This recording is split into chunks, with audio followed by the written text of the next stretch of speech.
მთელი ამ ხნის განმავლობაში, როდესაც ჩვენ კვების რაციონი და პროპორცია ორი სახის სასურსათო კალათაა, ეს შევაფარდეთ რეალურ მინიმალურ რიგი. და მაგალითისთვის დავასახელებ ისეთი როგორც აგრეთვე დასახელების პროდუქტი და იმასაც გაჩვენებთ რასაკვირველია მეთოდოლოგი ჩვენ აპრილზე ბაზრებზე გასვლისა და შესწავლის მეცნიერულად დასაბუთებული ფორმულები ნებისმიერ იქ დაწერილ ნებისმიერ შორის კომისია, სადაც მოხდება რეალურად, როდესაც მხოლოდ და მხოლოდ ერთი სახის კალათა გაგვაჩნია, სეზონური ფასებიდან გამომდინარე სასურსათო პროდუქტებზე და განსაკუთრებით სოფლის მეურნეობის პროდუქტებზე, რეალურად გვიზრდის არასასურსათო კალათის შემადგენლობას, ან გვიმცირებს არარეალურად. საარსებო მინიმუმი საქართველოს მასშტაბით შრომის უნარიან მამაკაცზე შერბირებული მეთოდოლოგიით არის 309 ლარი, გამკაცრებული მეთოდოლოგიით არის 317 ლარი, ხოლო კონკრეტულად აჭარისთვის ბათუმის ბაზრების მონაცემებზე დაყნობით გახლავთ 305 ლარი. ქართული რეალობიდან გამომდინარე,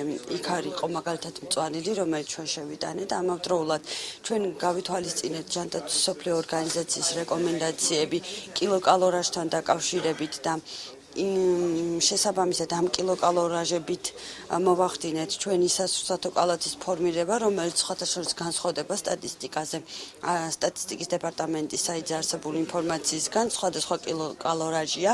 შევცვალეთ პურპუნშეულის დოზა. ინოვაციის არჩენ კაც კრიტერიუმის ოთახიდან კაც მეთოდოლოგიას, თუმცა სხვა